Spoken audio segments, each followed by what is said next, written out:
Hola, esta es la sesión 16 del taller de restauración. En esta ocasión nos toca empezar un nuevo proyecto, como os había comentado en la sesión anterior, y me he decantado por hacer un trabajo que no es una restauración, pero sí que es una técnica que en ocasiones nos puede interesar aplicar en alguna pieza que tengamos de madera, que nos parezca sencilla, cuando las maderas son maderas bonitas y en superficies planas, bueno, pues nos puede aportar mucha decoración.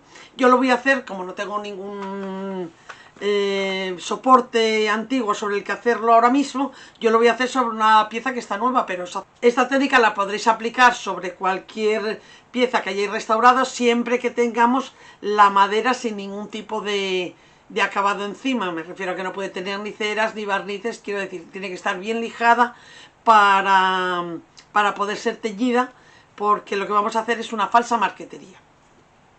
Como os comento, yo voy a partir de este tablón que tengo, que me regalaron, me gustó especialmente para hacer esta técnica, es de roble. Lo he lijado sencillamente, está al natural, lo he lijado bien para que estuviera fino. En vuestros casos, si es una madera que ya tengáis usada, pues lo que os comento, si tiene algún resto de ceras o barnices, hay que deshacerse de ellos, como hemos visto en proyectos anteriores, como pudo ser el del reloj. Y una vez que tenemos la madera bien limpia, entonces procederíamos al trabajo según yo voy a ir haciéndolo en este tablón, ¿vale? Ya os digo que yo ya lo he lijado con un taco de lija de grano medio, venía bastante bien, no necesito mucha lija, pero bueno, un poquito sí para que agarre bien después el tinte. He preparado un dibujo sencillo de marquetería que me va a permitir utilizar un par de tintes aparte de aprovechar el tono propio del roble. El diseño puede ser tan elaborado como queráis, la técnica va a ser la misma. Bueno, yo me he decantado por este diseño en concreto, por sencillez, para que, bueno, no nos lleve mucho tiempo. Lo primero que tenemos que hacer es pasar el dibujo al soporte. Yo en mi caso lo voy a hacer con un papel de calco amarillo. Podríais hacerlo también con el propio grafito del lápiz, si pintamos con el lápiz por la parte de atrás, luego por la parte de adelante volvemos a pasarlo con bolígrafo en el mismo punto en el que hemos dado el grafito, pues podríamos pasarlo con el propio lápiz. Yo voy a utilizar el papel de calco amarillo porque se nota poquito y se eliminan muy bien los restos que necesitamos limpiar bien antes de ponernos con los acabados. Pero bueno, ya os digo que os serviría cualquiera de esas opciones. No lo voy a hacer con calco negro, que es lo que me preguntáis siempre, porque el calco negro mancha mucho y daros cuenta que estamos trabajando sobre madera de poro abierto, con lo cual cogería todo ese negro del carboncillo, ¿vale? Bueno, como son diseños muy lineales, yo me voy a servir de una regla para hacerlo bien recto. Si el diseño que utilizarais fueran diseños más curvos, pues los haríamos a mano alzada directamente. Voy a ir moviendo lógicamente el calco para que vaya cubriendo toda la superficie. O sea que yo ahora mismo voy a pasar lo que está cubierto por el papel de calco, nada más. Lo hago con bolígrafo y no con lápiz porque transfiere mejor al papel de calco.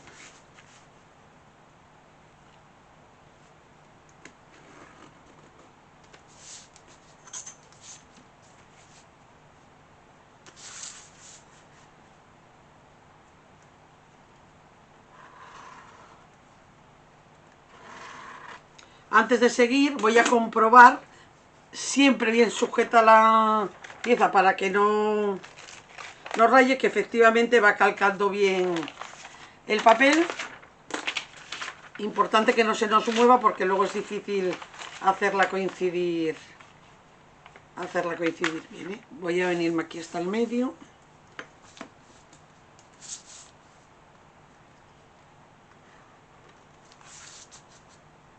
Y completo totalmente el dibujo.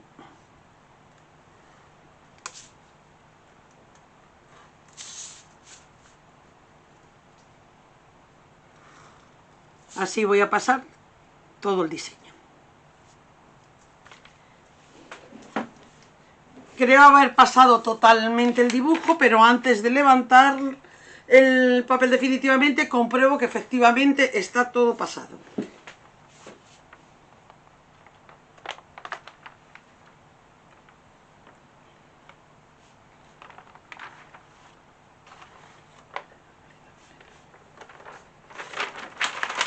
Efectivamente está todo, así que quitamos el patrón.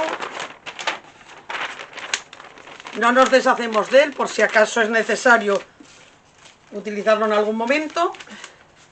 El siguiente paso, una vez marcado el dibujo, es pasarle una cuchilla por todo ese dibujo para crear una barrera, de manera que cuando nosotros tiñamos, tenemos que darnos cuenta que los tintes, estamos hablando de productos que son muy líquidos, cuando apliquemos el tinte, ese corte haga de barrera para que no manche unas zonas que queramos en distintos tonos.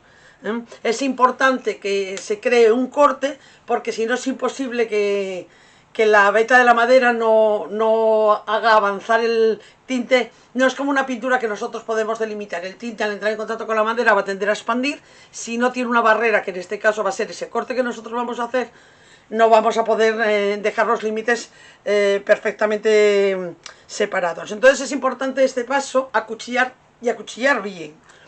Veis que tengo aquí varias cuchillas, tengo preparadas varias cuchillas porque lo normal es que vaya a necesitar más de una, ya que va a ir perdiendo el filo según vayamos trabajando, y es importante que corte muy bien. Por eso voy a tener preparada más de una cuchilla por si acaso necesito ir cambiándolas.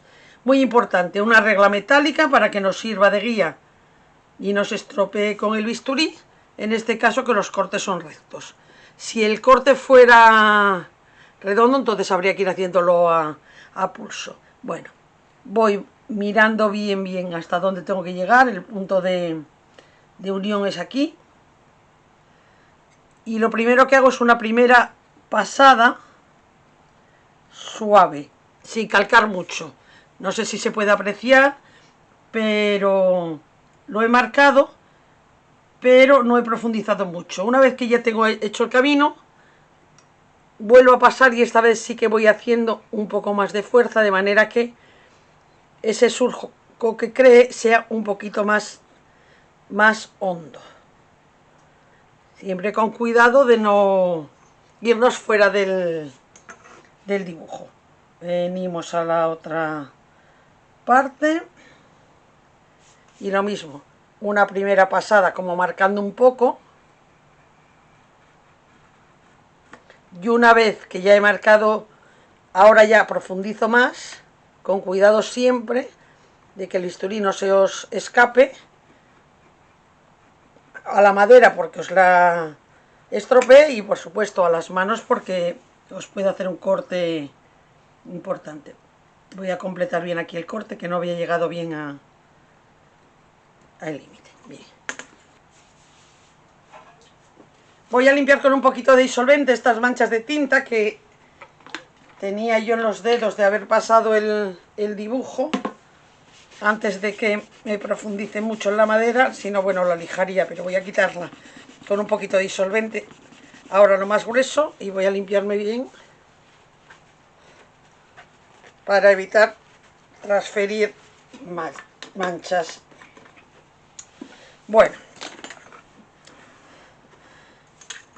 si veis que no veis bien con el calco amarillo, una vez que lo tenéis calcado, podéis hacer pequeñas señales con un lápiz, por ejemplo, para saber que yo tengo que hacer una línea de ahí a ahí que me sirva de referencia sin problema. Calcamos poquito, damos una primera pasada. Una vez que hemos marcado el camino, ya profundizamos más. Perfecto. Voy a marcar todas esas juntas porque no veo muy bien. Una vez que tenga puesta la regla, hasta dónde tengo que llegar, ese es el problema. Entonces voy a marcar esos puntos que me marcan el principio y el final de cada línea. Vale, y aquí en medio.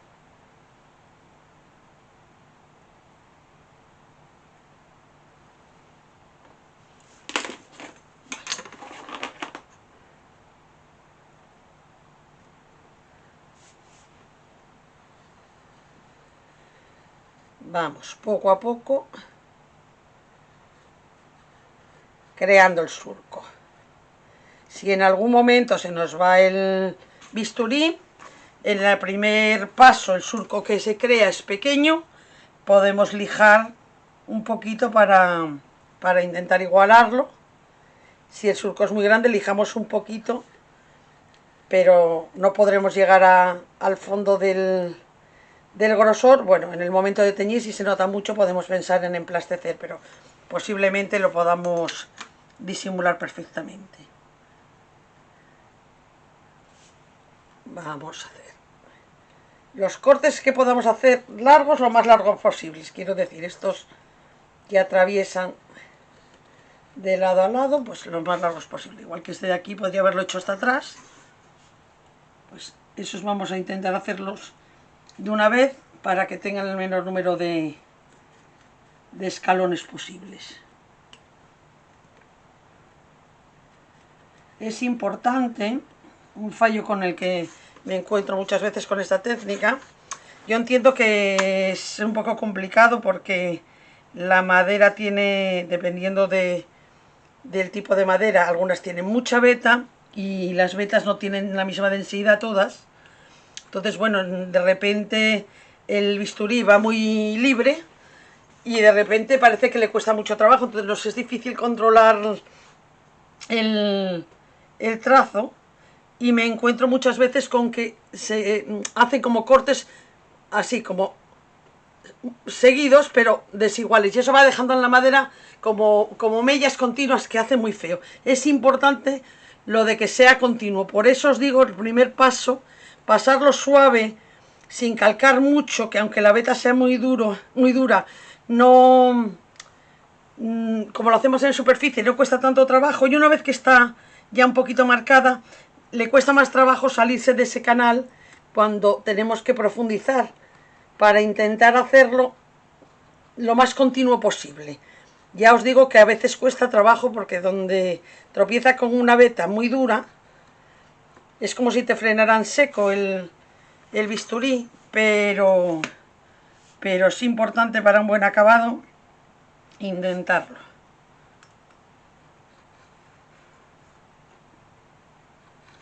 Para empezar, si no lo habéis hecho nunca, yo os recomiendo un acabado así recto, como este, no líneas curvas, porque las líneas curvas, dependiendo de la veta, efectivamente a veces cuesta mucho trabajo darle giro.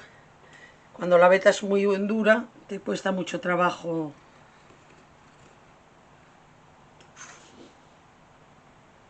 ir girando y dando la forma. Bueno, vamos pasando así toda la superficie. El dibujo es orientativo, quiero decir, es importante lógicamente que queden las líneas rectas, pero vaya que si os sale unos milímetros, un par de milímetros a la derecha o a la izquierda, no se va a notar en el conjunto del diseño, ¿eh? Mucho cuidado, vuelvo a repetiros, con no cortaros. Si se puede, si las líneas son cortas, siempre es interesante llevar la mano por delante del cúter, pero bueno, es importante sujetar bien la regla. Entonces, bueno, intentar siempre el cúter dirigirlo, el bisturí, dirigirlo hacia la parte contraria a la mano, porque si se os escapa hacia acá podéis rebanaros el pulgar con facilidad y corta mucho.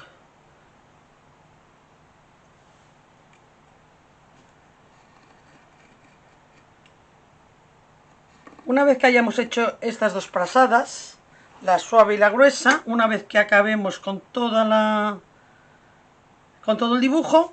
Ya valoramos si hay que darle más profundidad en alguna zona. A veces hay zonas en las que ya se ve claramente que no está bien marcado y pasaríamos una tercera o cuarta vez, o pasaríamos una vez más con una cuchilla nueva. Bueno, eso lo vais a ir viendo que nos lo va pidiendo la pieza. Enseguida se le nota si necesita más profundidad en el corte.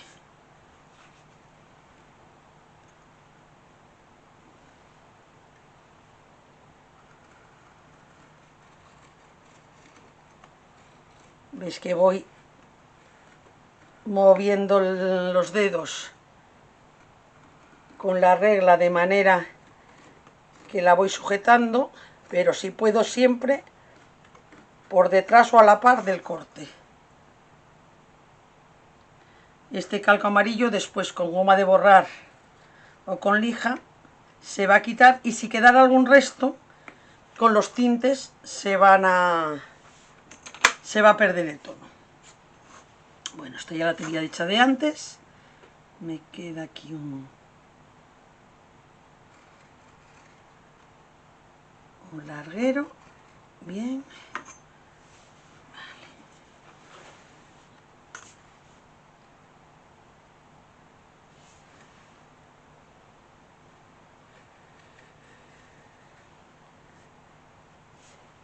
Estas técnicas es siempre interesante hacerlas sobre maderas que no sean muy oscuras, ya que vamos a aportarles color con tintes, y si la madera ya tiene mucho color de mano, ya sabéis que el tinte no es cubriente, es transparente,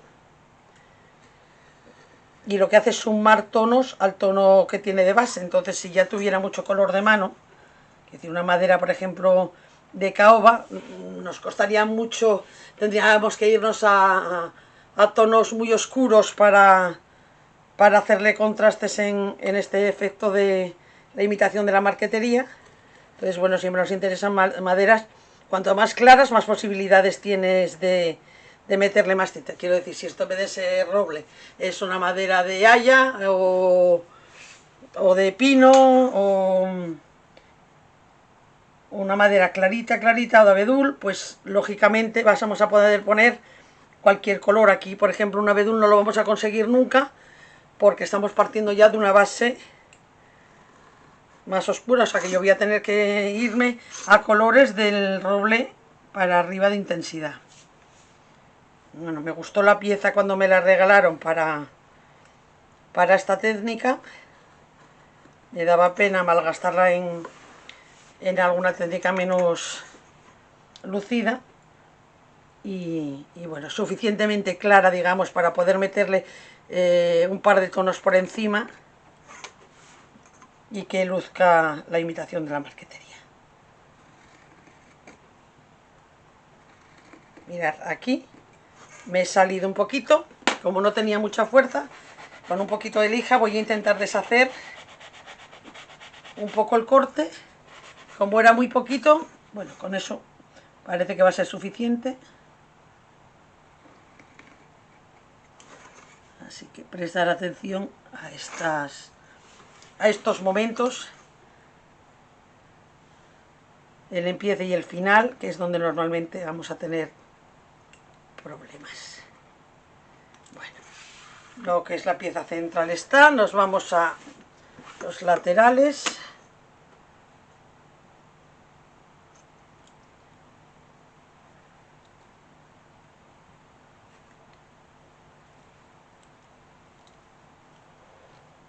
Mirad, si veis, la punta del bisturí ya se ha comido mucho. Para esto que me queda me va a bastar, porque lo que sí voy a hacer es con otra cuchilla nueva pasar una tercera vez, ya para dejar el acabado perfecto.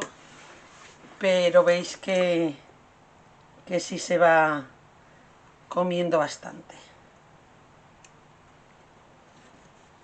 Y cuanto más dura sea la madera, pues lógicamente más.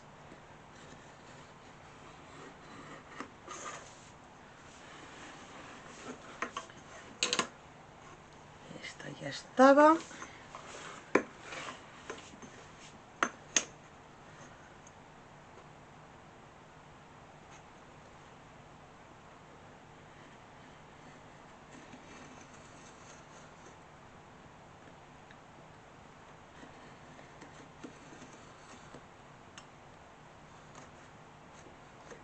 Aquí he pillado una veta que me ha arrastrado. La veta, si es dura, tiende a moverte un poquito siempre, te va a llevar a donde es más blando. El bisturí va a tender a ir a donde hace menos resistencia. Así que vigilando, y si no, lijando un poquito para igualar la altura de la madera.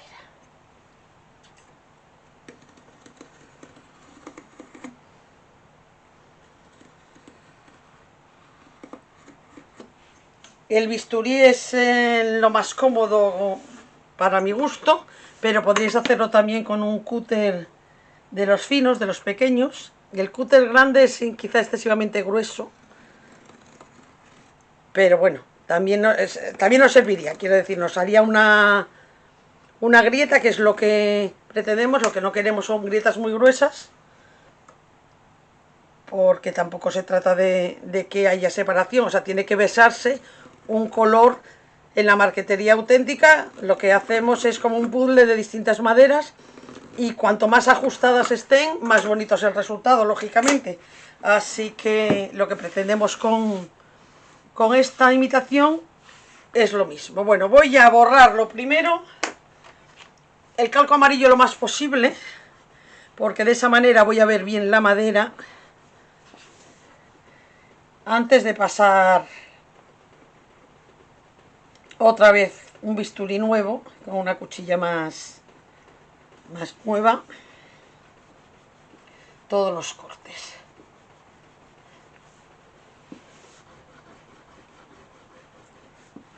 Si ha sacado mucho pelo, porque dependiendo de las maderas a veces como que saca mucho pelo, se podría pasar un poquito de lija, pero muy suave, para no perder mucha altura de este canal que acabamos de hacer. Pero bueno, sí podríamos pasar un poquito para dejarla fina.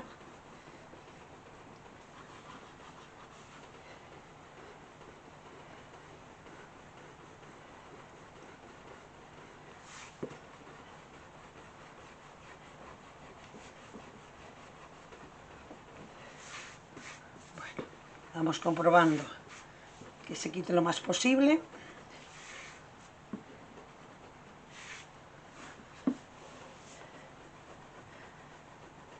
La goma de borrar que sea un poquito blanda, poder ser, y blanca, que no nos transfiera color. A veces las gomas de borrar que vienen con color manchan la madera, o sea que es importante también. Esta es una Milán de las de toda la vida, que para estas cosas es de las que mejor va. Sigo teniendo por ahí manchas de tinta que voy a quitar ahora con disolvente, porque es que ese bolígrafo con el que pasé el dibujo perdió bastante tinta. Bueno, limpiamos bien. He quitado las manchas de tinta y voy a cambiar la cuchilla y repasar un poquito los cortes, y de esa manera dejamos preparada la pieza para la siguiente sesión, empezar ya a teñir. Si tuvierais que lijar un poquito, intentar hacerlo antes de esta última pasada, por si no habéis profundizado mucho. Si está bien profunda la grieta, no hay problema. Importante, lógicamente, cuando hacemos este paso es que pasemos la cuchilla exactamente por donde tenemos la grieta, que no hagamos un surco nuevo, ¿eh? Es muy muy importante. No vamos a llenar de surcos toda la superficie de la madera, así que con cuidadito, comprobando que estamos en el mismo surco, vamos pasando. Ya os digo que no hace falta tampoco pasarlas todas, vais mirando y donde veáis se nota enseguida las que están un poquito más bajas.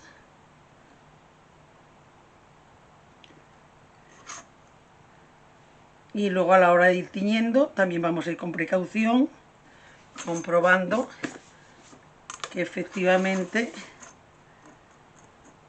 nos frena el tinte.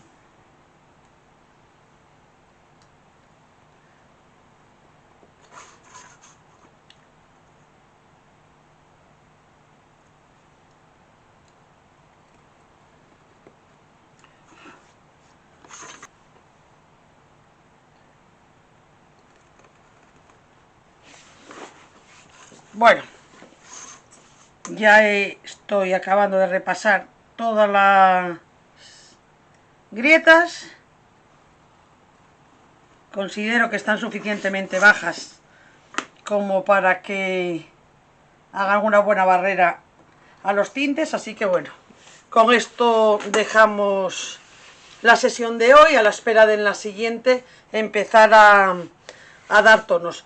Como os comento, no es una restauración propiamente dicha, pero sí es una técnica que vayáis a poder utilizar en alguno de vuestros proyectos si necesitáis hacer algún tipo de decoración en la que interesara este tipo de acabados. Cualquier duda que os surja, ya sabéis que me la podéis dejar en el foro y a lo largo de la semana os voy solventando dudas tanto sobre esta técnica como sobre lo que necesitéis para los proyectos en los que estáis trabajando cada uno en vuestras propias restauraciones. Y si no, el miércoles en clase seguimos comentando. Buena semana, un saludo.